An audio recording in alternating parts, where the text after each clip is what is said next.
welcome into episode 8 of Nick at Night. I am Nicole Allshouse, and I am joined by 4 Hoover City Council members. I want to say before we start this episode, this is a media event. This is not an official city council gathering, nor is it a government event. We are here, all of us, on our own free will, during our own free time, and we will be talking about items that you need to know about, but not items that we expect will ever come up in any kind of official capacity before city council. So that's the first thing. Second thing I want to say, the gentlemen here at the table, we've got Casey and Steve to my right, we've got Sam and Kurt to my left. They're here to talk about their endorsement of Nick Durzis, who, as you know, is running for Hoover mayor, and we're all very excited about that. So let's dive in. I want you guys to introduce each other. So let's start with Casey and Steve. All right. Steve McClinton, City Councilman, place 7. Steve is one of the most energetic, passionate council members that we have. And also the member with the best hair. The best hair club. And Casey Middlebrooks, probably one of the guys I would call the brain trust of the council. He's quiet, methodical. He's not out there in the scenes, in the papers, but he does stuff behind the scenes and has that light touch of power when needed. And I will secondary say that he has the second best hair on the council. Well, you know, Nick got the award for best dress. Yeah. But I guess you guys would then get it for hair. Yes. Okay, fair enough, right? Fair enough. Let's move over here to Sam and Kurt. This is Kurt Posey, place 1. I've known this guy since 2015. Consider him a really good friend and someone that I look up to on council. This is Sam. Like you said, we've known each other since 2015. The thing about being a city council member is city council is kind of where you end up, but you want a servant leader over years and years of servant leadership to get the council position. Sam started with, the first time I met him was Bluff Park Dad Brigade, working for the schools, helping the schools. He's been instrumental at Shades Mountain Park, his kids playing ball, and getting to city council was just that next step, and you've done a fabulous job over the next 4 years, and I look forward to see what you do after retirement. Thank you. And we should mention, you all work so well together. You may be sitting there at home thinking, well, this is interesting. 4 city council members are endorsing somebody that's running for mayor and not the current mayor. So that may speak onto itself, but let's dive into that. Casey, I'm going to start with you. This is a roundtable, so you're going to hear from all of these gentlemen equal times today. But what was the turning point for you, Casey, that you said, you know what? I need to endorse and want to endorse Nick Durzis for mayor of Hoover.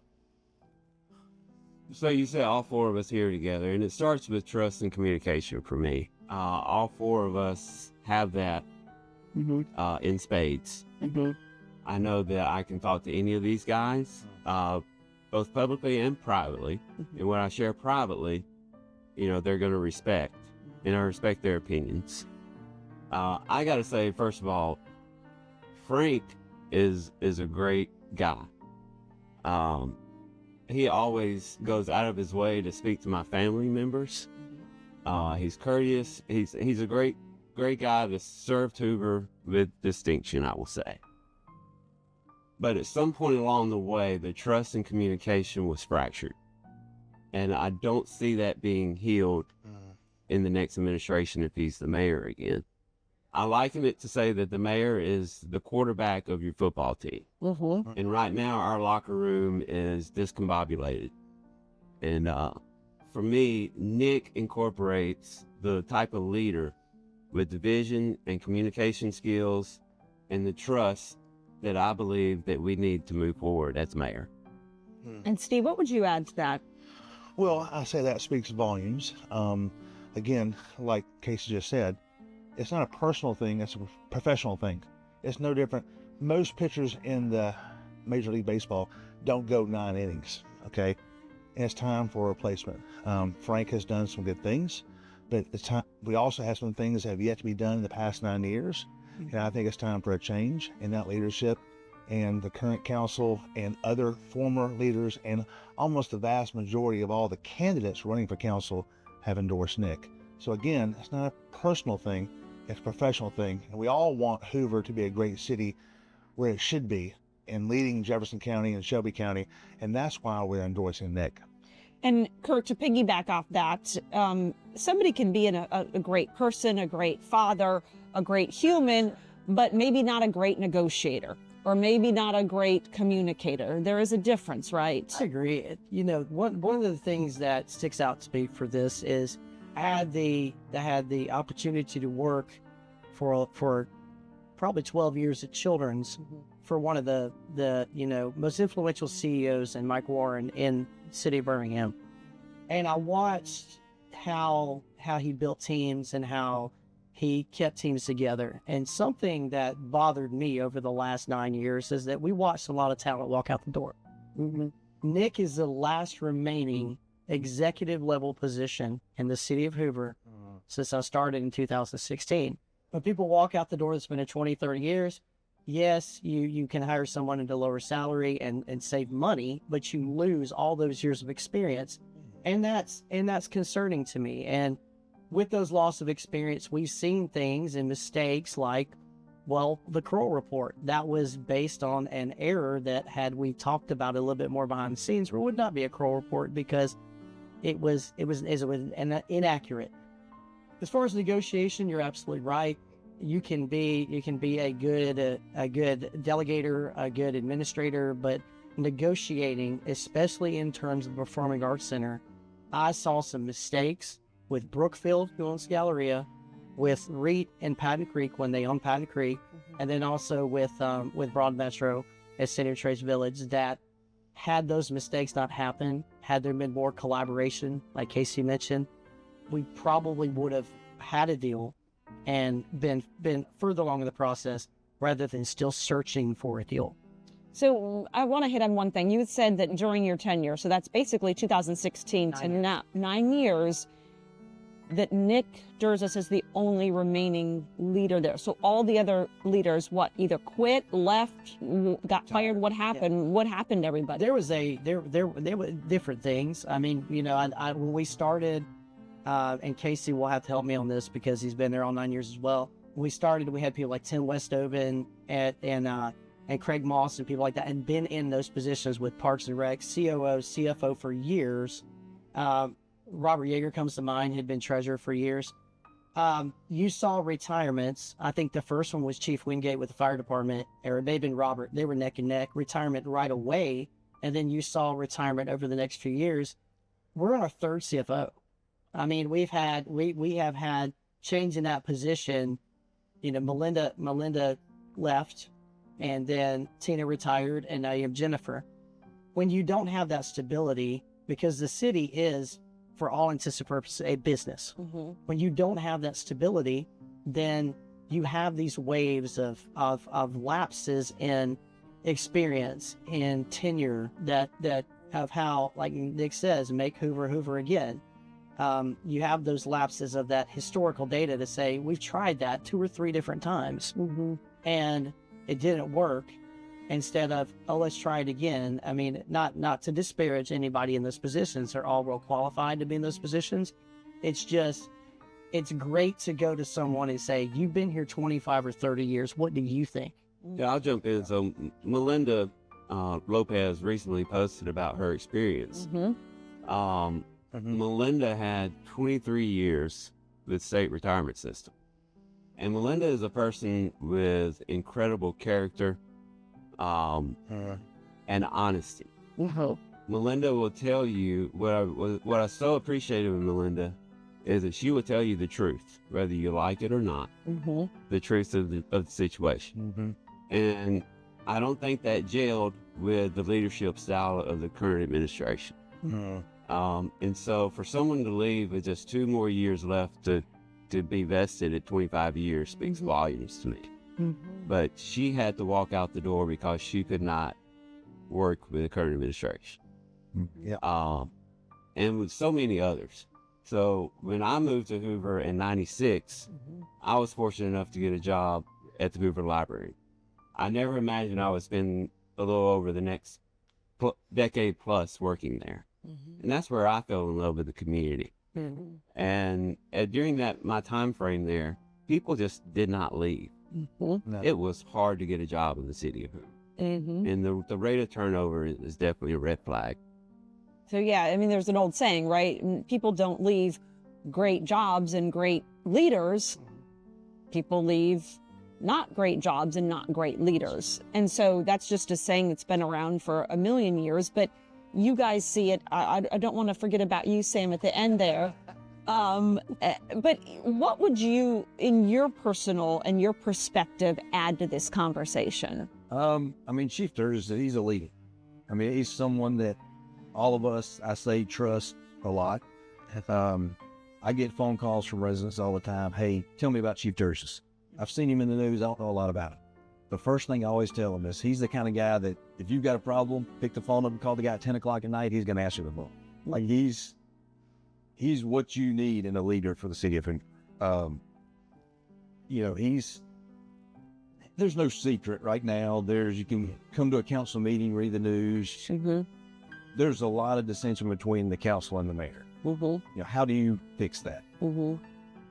I don't know if you can. Maybe you can. Me and Kirsten not running again. You know, we're not going to be there. But you know, Chief Sturgis he makes it a point to get to know all the council members on a personal level. You know, he showed up to the forum the other night. The council members had. So you know, that's a good start. So he's, you know, trust is the biggest word I can use for him. Trust him a lot. Well, and you all make a good point with intellectual property, right? When you have somebody that's walking out the door and you have 3 CFOs over a short amount of time, you're losing all that intellectual property every time, and then you're having to restart. And that, you know, if you want a city that's going to move forward and move forward at a decent clip, then that can be damaging. Yeah. You guys obviously love Hoover, which really kind of segues into our next situation. You've lived through a lot of crisis in Hoover. I mean, if you just think about, and I can list some of the things out. You had things. Don't. Yeah. Okay, maybe just a couple. You had the Galleria shooting in 2020. You all remember that at home. You had obviously the Carly Russell situation, which captivated the national attention of the national press. So many more moments like that. Nick's leadership has really been front and center through all of that. What would you? Hey, the biggest thing with the Carly Russell, to quote my 12-year-old when he saw him on the news, he came in the room and he said, "Bruh, did you see how this guy does it?" Yeah. Like that made the biggest impression on even kids. Like they know who he is. Yeah, I thought that was really cool. Your son called you bruh. That's bad. My favorite statement that I read was, "He's casket ready." I've never heard that before. Yeah, what does that mean? Hey, he was, you know, Sunday preacher. that's right. Yeah. You got your best on. Yeah. And Nick always presents himself with his best foot forward. It's not just his style, it's his aura that he brings. When he walks into a room, you know, everyone recognizes he's there. Yep. He's confident, but respectful. He's personal. Sam, let me ask you, what, from your perspective, how has communication typically been? Not just with these specific points, just in general. How have you found communication to be, and how do you think it will be different if Nick is in that position? And to be fair, the current mayor, he set up meetings for each of us once a month to come in and meet with his staff.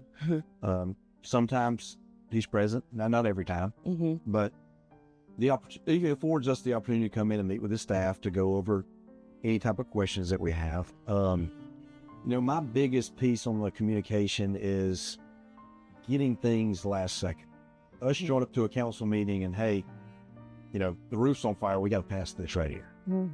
Or, you know, not having enough information and in a good enough time frame for us to make an informed decision. So, you know, that's one thing that I believe personally that would change with. I think a big thing is it feels like we get filtered information. I know that during my first term and into the second term, it was frowned upon for department heads to speak to council members. They were told, not to, but if you did, you had to inform the mayor's office. But And why? I understand that, but it really limited us being able to have a open and honest conversation with the people who are leading our city day to day, and helps us make decisions to move forward. Yeah, I'm sitting here just thinking about this. So I've been in the professional world for 27 years now, and I've never been told, hey, I can't have a conversation with somebody or about something. Why? Why could you? It's just the control factor, the control of information. I can't answer why, but that's been the MO for a long time. And, it makes it difficult on our end to learn what's actually happening, what's going on. Well, and if there is protocol does make sense in the business sector, but if you don't know why the protocol is in place or any explanation for it, then it does feel very constraining, and it does feel a bit off-putting, I guess would be the easiest way to put it. The Hoover Sun recently did an article, and they were talking about, you mentioned a little bit, Sam, about how things coming in late or at the last minute or not knowing things. You guys are council, so you should be knowing everything in ample time. The article that I read, and I'm not going to quote it, but it basically was summarizing that some decisions have been made, even concerning raises for certain individuals, and that you guys found out about it after the fact. Can anybody elaborate on that? Well, like example, like you had the Lorna Road building, the 3120 building, and we were told that, hey, we got to buy this building for $1.9 million. It's almost ready. We put a paint job on it, what the mayor said, and we'll put employees in it. And what happened, we found out later that it would take $3 to $4 million just to renovate the daggum thing. I think that new number is 7 to 8. Yeah. Oh, 7, 8. So, and then we're told now, the mayor had an idea that he proposed, that he told the arts community that, well, we'll put a visual arts studio in there. And the council was not informed. We got maybe an email a month ago, hey, this is an idea. And then we hear at the debate the other day, oh, this is going to happen. And that's where the communication happens. Hey, the mayor's got some good ideas, okay? And I'm an idea guy myself. But it's about the execution of it. It's about involving people. It can't be your idea. People are not going to buy into any idea or any dream unless they're involved in it. If you just inform people and not involve them, that's the difference. I think it depends on philosophy. Like the answer to this is philosophy. If you look at the city council as a board of directors, and you're coming as the CEO of the company, talking to the board of directors, and you need 4 people on that board of directors to agree with you to pass something, you have constant communication until you get to that vote. You have to. Because if you don't, then, you're not going to have 4 people at minimum agree with you. You talked about the arts incubator is what we called it. I'm the chair of the Arts Council. Myself and Derek Murphy, we wrote the ordinance to create the Arts Council back in 2018. I got a call about the arts incubator the day before the next Art Council meeting is when I got the phone call. I knew about it because there had been calls to people on the Arts Council, including the former chair, that had been to the building to look at it. So I picked up the phone and I said, well, I finally got the call. So I had known about it. And the question was, can I come tomorrow night and present? I wasn't going to be there. I wasn't going to be chairing the meeting. I referred him to the person chairing the meeting to ask them. So then there were 2 meetings in between there where we talked about this arts incubator.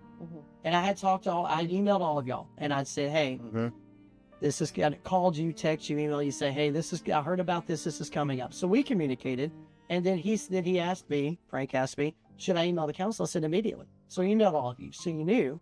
So when I went to that second meeting, I said, guys, I honestly, our council meeting, I don't think the council's behind this right now. I think what we need to do as an arts council is table this until after the election and see where that's going. Because the narrative was not correct. There is space at the Performing Arts Center. The Center for the Arts is what we call it officially, for visual arts. So taking and parsing out 2 different places doesn't reach the mission of the Center for the Arts. But again, That's for you guys to discuss next term. From an Arts Council standpoint, when we found out about it, we were like, well, there's not enough information. We need to table it. So saying it's a complete idea is incorrect. Why did you find out why you didn't get that phone call only a day? I asked, I said, you do understand that I am the chair of that committee. Mm-hmm. And that in order to put something on the agenda, as the chair, I put it on the agenda. Why am I finding out now? Mm-hmm. Well, it was so fast. This is the answer. It was so fast-paced, so many fast-paced. I grabbed this person, their visual arts, and went and did it. And, and then I was like, I'm going to tell you guys about it. That's the answer I got. Mm-hmm. However, that's not the best answer when you're talking about business. And it tends to lead toward the same thing as President Pro Tem I see with council business, is that we have a deadline. The deadline is Wednesday at 9 a.m. to put things on the agenda, because that is when John meets with Frank to discuss the agenda. We hear all the time, this was added to the agenda, this was added late, I just got this. So unless you go and say, a deadline's a deadline, a policy's a policy, and that's what I'm going to do, then you get these things. And that's the exact same thing that happened with the Arts Council. I'd already done the agenda, so I left it off. I said, if you want to come, you can talk after the gavel is sounded, the meeting's over, you can talk about this. But I cannot put it on the agenda because I'm finding about it the day before. And when you guys all talk about finding out things late or at the last minute or after the fact, there was recently an article in the media talking about rate increases. Who can elaborate on that? So maybe Kurt can elaborate on the legal fees. Yeah, I can.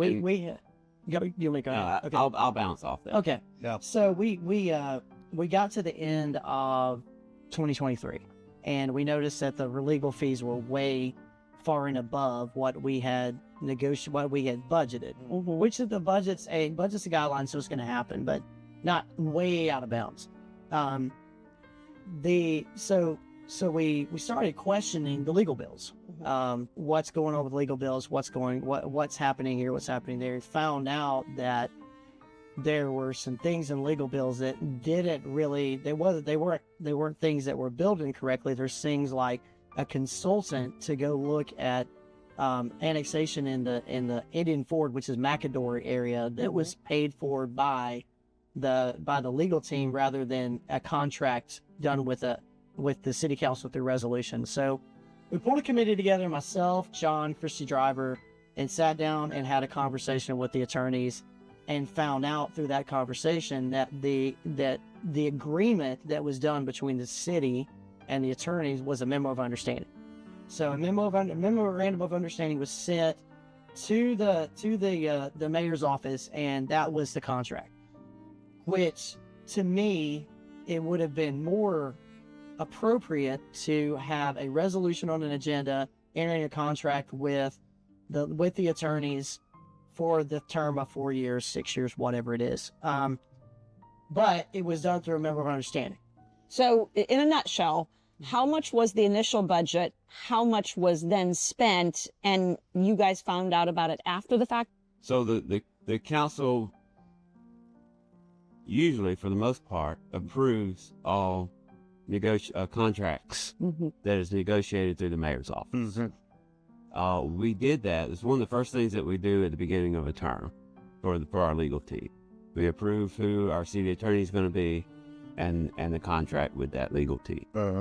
So at some point, when we noticed that the legal fees were above and beyond what is the norm, that's when they started looking into it. And that's when John, the president of the council, emailed all of us and saying, unbeknownst to the council, including the council president, that the mayor had accepted or renegotiated how those fees were structured. And that had been going on for a while without council's knowledge. And so things like that is concerning. There are other major projects such as Patton Creek, the redevelopment of Patton Creek, and the borrowing of funds for a performing arts center contained within that property. For a long time, they're like, well, we're negotiating, we're almost there. And when it came time to borrow funds for the interstate exchange, So while we're borrowing that, we need to lump all these projects that we have, major capital investments into one. So they want to include the Performing Arts Center, $17 million, that was going to be located in Patton Creek. We have been negotiating for well over a year, and I expressed these concerns during the council meeting. And the mayor's staff assured council, well, once we get these funds in hand, we will have a contract signed the next week. Yep. Now I'll say,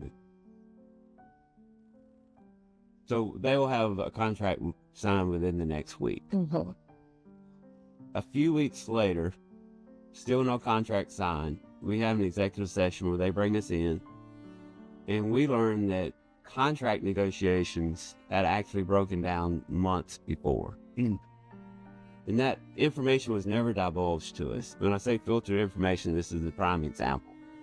So they were pushing the borrowing of debt for a Performing Arts Center when I think some of them knew beforehand that those negotiations there were red flags there already.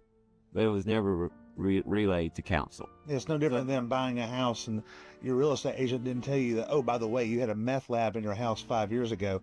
They should fully disclose that. That's what we mean by transparency. You have to disclose all of that. And when you don't, Bad idea. yeah, and if you don't do that, you break down the trust. And when you break down the trust, you break down everything else. During that same executive session, that's when the original idea for Riverwalk was floated.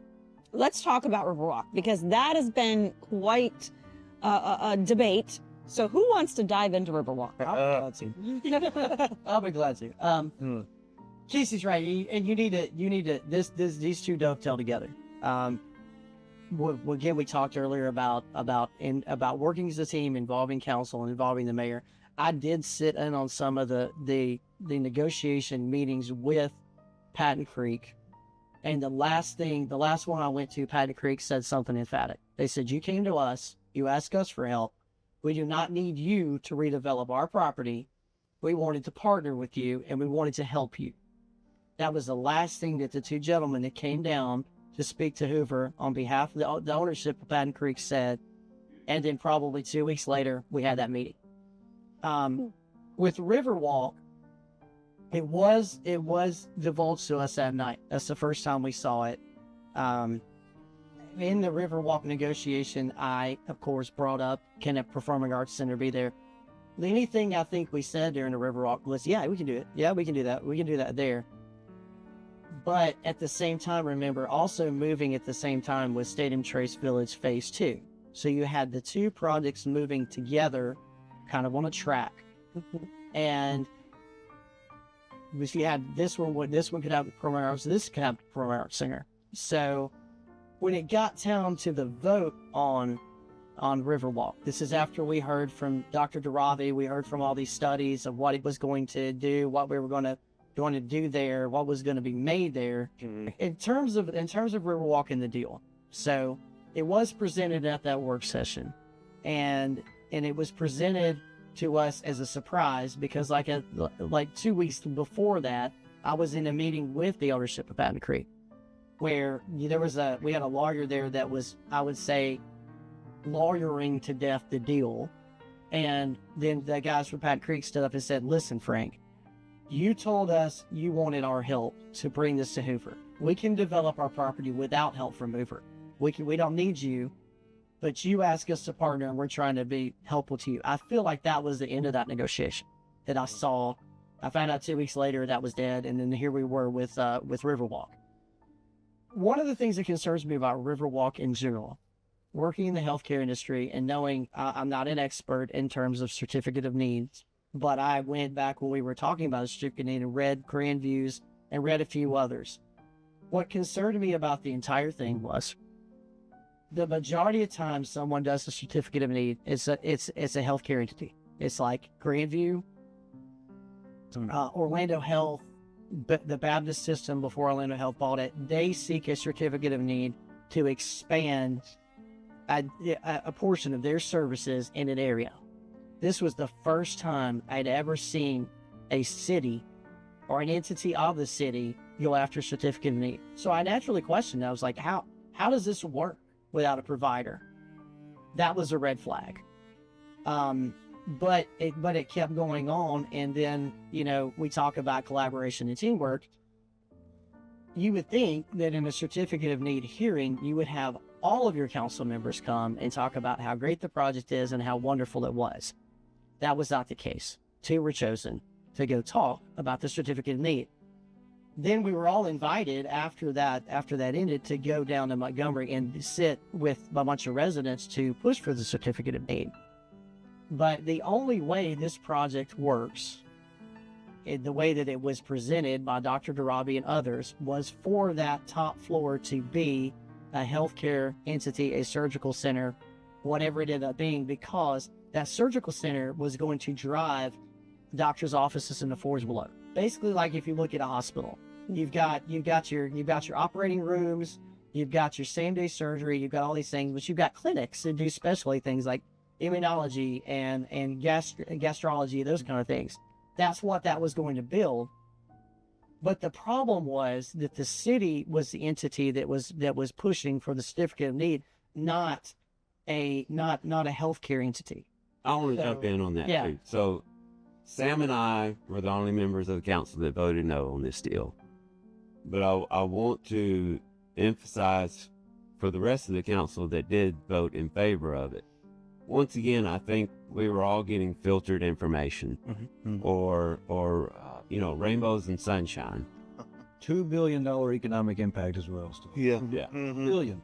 2 years later, there's how many people in the building? 0. 2 people. Just like Patton Creek when they said, give us the money and we'll have that contract signed next week. Yeah.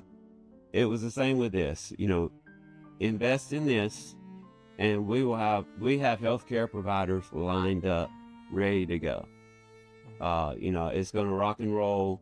We're going to get you guys off of the rent agreement because we have to pay rent until the building's occupied by 93%. We're going to get you guys off of that within 2 years.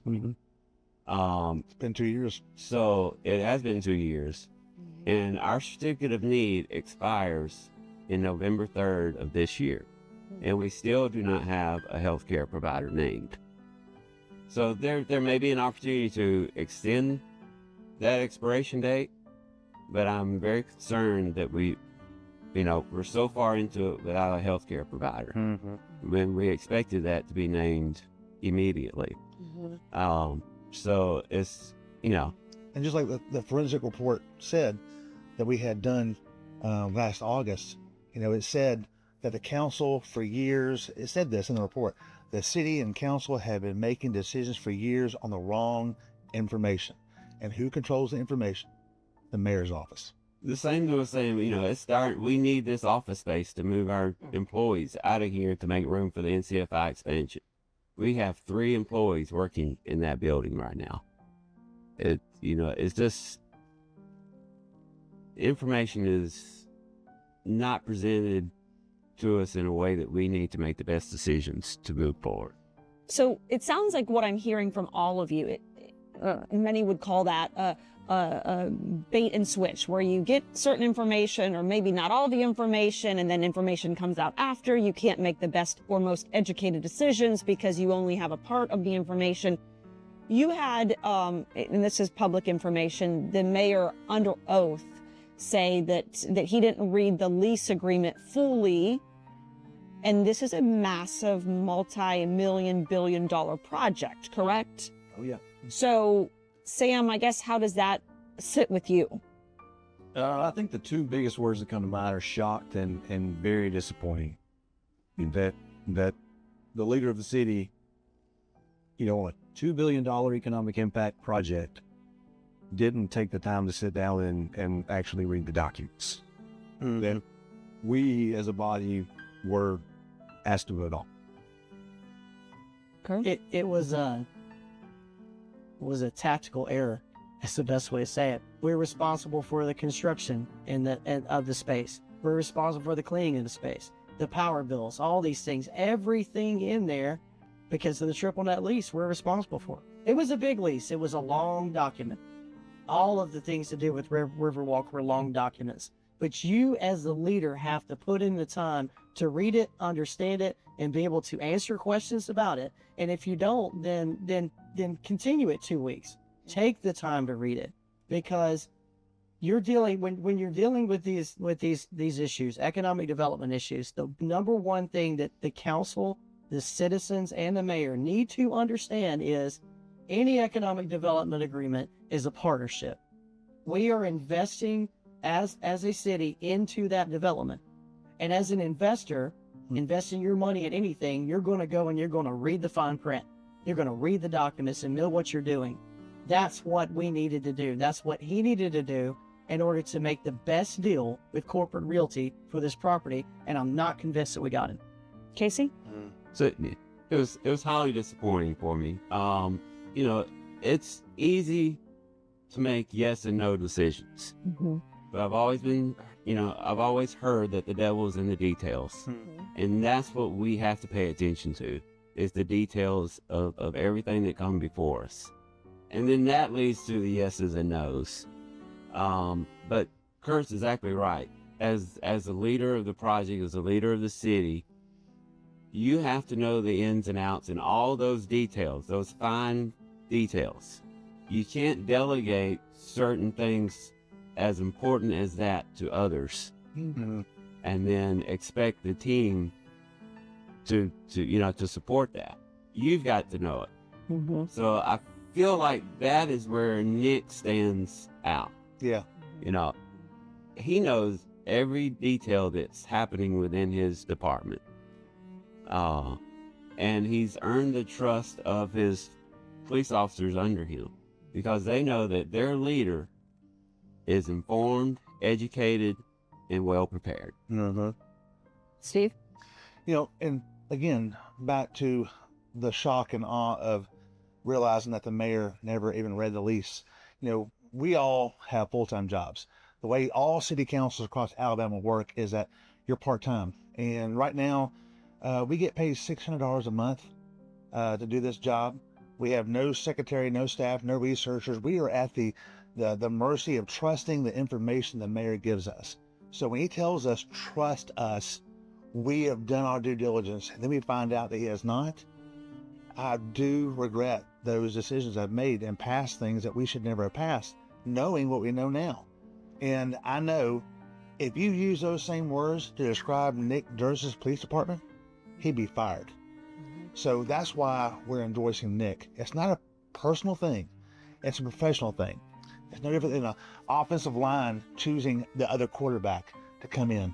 And that's why we're endorsing Nick Durzis today.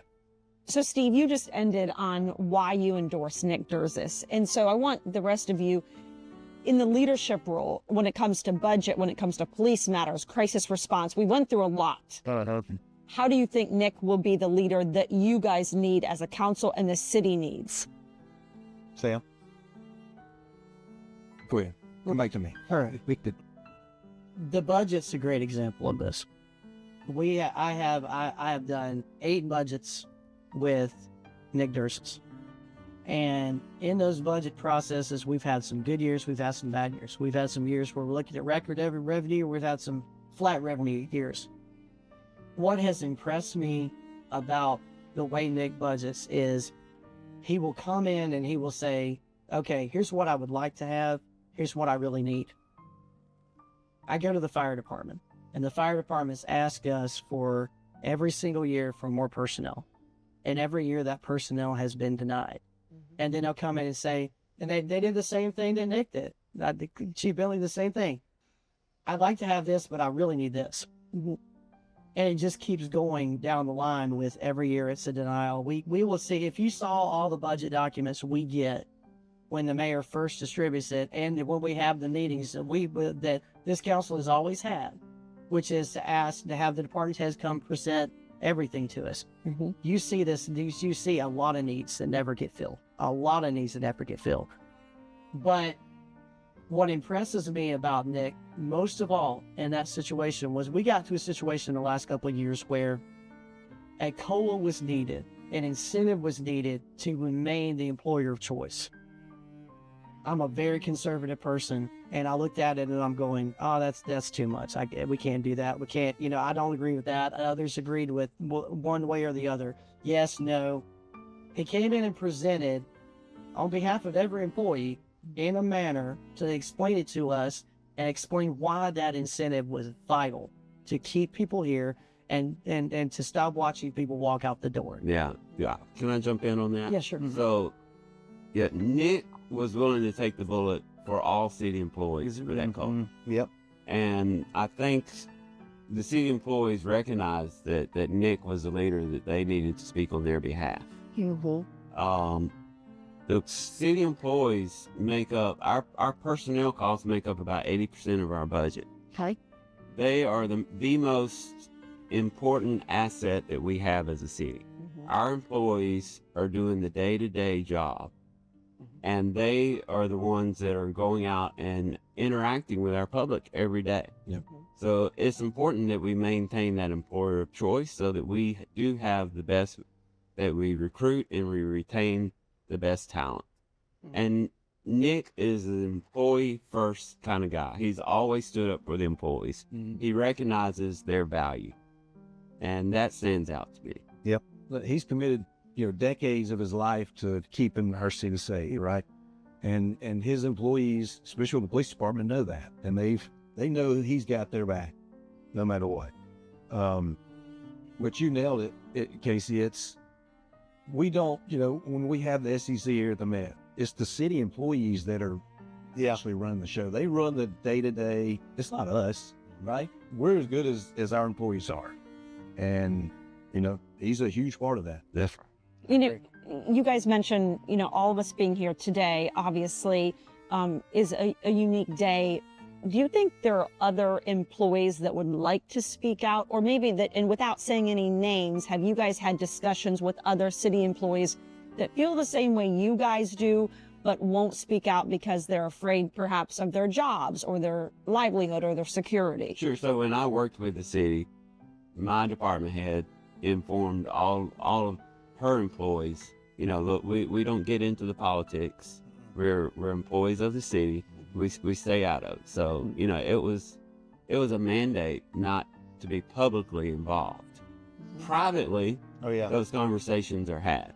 Now, they can't get into it publicly, but I've had so many private communications with employees. I still have a great relationship with a lot of employees with the city, and they're like, I hope Nick wins. We're supportive of Nick.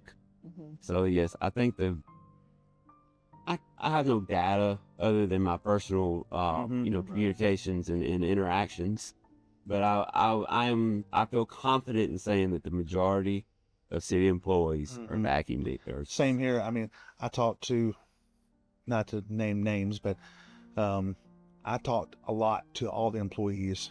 Once a quarter, I'm either riding with the police, the fire department. I go to court or 911 call center. I mean, we all have a chance to do that. Get to be Santa every Christmas Eve. I enjoy that stuff. And I can tell you, again, it's not a personal grudge. It's not a petty politics. It's just a professional choice and leadership. People gravitate toward that. I always tell folks all the time, I'm the biggest Auburn guy you have here next to Sam. And I'll tell you, there's a reason people will say, well, Frank Brigadow's a nice guy. He is a nice guy. But so is Mike Shula. And they picked Nick Saban for a reason. And so Hoover has to decide, does it want to win championships or just maintain what we have? And so, again, it's not personal, it's professional. I feel like that's a really good way to end this, because we could talk so many more hours about this, right? I mean, I think that it could go on, but for sake of time, I want to thank all of you. Thank you for taking some time, again, on your personal time, to talk about this and to shed light on your thoughts, opinions, and feelings. We ask you that the vote is August 26th. We ask that you go out and vote. That's the most important thing of our democracy, right? That we let our voices be heard and let our thoughts be heard as well. The website is jersesformayor.com if you want more information. All of these gentlemen live in the community, so if you've got questions for them, I know they would be more than happy to talk to you and expand on anything that you heard today that you want to know more on, that we just simply didn't have time. So thank you all. Thank you. we can eat some chips and dip now that we're going off camera, and make sure to tune into our very next Nick at Night. We are going to now move locations to hear from Nick himself. As always, he answers your questions and your concerns in the community. So we'll see you with Nick in just a second. And as we wrap this up, we always leave time for your questions because we want to hear from you. So are you ready for viewer questions? So, This first one is from Martha. Martha lives in Inverness. Quote, I read a post by Melinda James Lopez, who claimed to be the CFO for Hoover under Mayor Bricado, but quit 2 years before reaching her full retirement because of the poor leadership and other reasons. It is not often that former employees would publicly raise such a grievance. Can you shed any light on this? End quote. Well, I read her comments too, and that comment came after the mayor made some statements in the Hoover Sun and talked about the Crow report and how it was a perfect storm, that the CFO had just retired. And I think that Melinda, who I worked with for years, she was a professional. She did a fantastic job. Everything was done on time. There was never issues. We didn't have payroll problems. I mean, everything that Melinda did was first class. But I think Melinda read that and said, you know what? Under Mayor's leadership, she quit 2 years before she could retire. Now, some people say, well, I can do 2 years standing on my head, but she wouldn't do it. It was the leadership that she saw, the mismanagement, the fact that people were being hired and promoted in positions that they shouldn't, the fact that she went to him on several different occasions to say, hey, this may not work, and he just did not listen to her and just continued doing what he was doing. And she everything that happened, from the debacle with payroll to being understaffed to having people in positions of authority that shouldn't be, the Crow report came out and said that. Since that Crow report came out, we ended up hiring 7 more people in finance. And Melinda was talking about it several years back. And again, she saw that this was not a true statement. She wanted to set the record straight. And as a former employee, it's not easy for someone to come out, especially publicly, and say things. And again, we're talking about, some negative stuff, but it's not negative. It's just factual information. And if you don't believe it, read what she said, look at the Crow report, and everything that she said, the Crow report said. I mean, she actually said these things a few years to the mayor prior to anything ever becoming public. And our next viewer question goes to Kim. Kim lives in Russet Woods, and her question is, quote, your campaign slogan, Make Hoover, Hoover Again, is that a MAGA reference, end quote? No, that is not a MAGA reference. It's restoring Hoover to the standard of excellence that we've had in the police department for many, many years, especially the last 20 and a half that I've been the police chief. It's about restoring transparency, listen to the residents, fiscal responsibility. That's what I'm talking about when we talk about let's make Hoover, Hoover again. And we're going to do that starting August 27th. We're going to bring back the standard of excellence in everything that we do at City Hall, including the mayor's office. And the next question, thank you for that, by the way, is Lynn. So Lynn from Green Trails asks, Chief Durzis, can you tell us who is financing your campaign? During our meet and greet at Green Trails recently, Mayor Bricado publicly stated that your campaign was being financed by a developer who was mad at him because he would not support this developer's project. He mentioned special interest. Can you address this comment and clarify if there is any truth to Mayor Bricado's claims? This race, mayor's race, is 100,000 population, 50 square mile city, 6th largest in Alabama. It does take money. And I've gotten money from over 200 contributors. The mayor, for some reason, wants to paint me as just getting money from just a few people that are championing this campaign. I've outraised him every month since we started the campaign, every month, significantly. And I just think that he's trying to get a narrative to paint me some way. Listen, I'm getting $25 donations. I'm getting more than $25 donations. I'm getting from citizens of Hoover. I'm getting from business people. I'm getting from city employees. I'm getting from department heads, people that I know, people that are ready for change. The only thing I know about this developer, I've met him. I do not have any relationship with him. I've never received a dime from him. Have never solicited any money from him. Won't take any money from him. But I'll say that the Stadium Trace development, and that's what he's talking about, Same Church development has been successful, and we're happy. It's a tax. We're tax funded. It's fantastic. We got people every night. The restaurants are packed over there. Can't get a spot. The only other thing I know about the guy is when I sat in the city council meeting, and the council president said that he would never do business with this guy because he was a convicted felon 20 some odd years ago. And I'm thinking to myself, well, that's weird that we're not doing business with the guy now, but he's built this deal back a few years and it's successful, but why didn't we know that then? So that's what I know about it. And again, the mayor wants to talk all the special interests. The special interest is this: 4 city council members, 2 county commissioners, the attorney general of the state of Alabama, the former mayor Patelis, who everybody respects, the former Alan Pate, who's executive director. If those are my special interests, I'll take up every single day because they want Hoover to be Hoover again, and that's what we're gonna make it. Well, thank you for answering all those questions. And you at home, please keep them coming. We've got a couple more episodes left of Nick at Nite. So if you've got questions, send us a DM or drop them right in the comment section of this post, and we'll answer them next week. It's time for the fun stuff. You ready? Yeah, ready. Okay, sports, because we always gravitate back to sports, right? Favorite team, let's go for professional first. Okay, professional football team would be Baltimore Ravens. Marlon Humphrey, you know the Humphrey family. Marlon played at Hoover High School, went to the University of Alabama. A star for the Ravens, lived in Baltimore as a kid for a few years, so I would say the Ravens. Okay, collegiate. Collegiate, actually like them both. My son's a professor at Auburn University, so I kind of like Auburn. They gave me a scholarship to get his doctorate, right? But I also love Alabama football, so I go to both. Got tickets to both games, both cities, and love going to Auburn, love going to Tuscaloosa, love Alabama and Auburn football. You know, I say the same. My husband's an Auburn guy, but I graduated Kent State in Ohio, where Nick Saban obviously came from too, so I got to cheer for both at the same time. What about favorite coach, or maybe a characteristic of a coach that you really admire? Well, when you look back at probably, everybody would say Nick Saban, he's done what no one will do it today. But when you look back at older NFL stuff, I would say that Vince Lombardi, what he built and the character nature of his teams. Bart Starr, who was a good Hoover resident of Alabama, and what Bart Starr did, being the MVP of the first and second Super Bowl, and then from Wisconsin end up in Hoover, Alabama, which was really something, and probably the finest gentleman that I've ever met. And I would say Bart Starr would say that he was the man that he was because of the things that Vince Lombardi taught him. That's remarkable. Last question for you.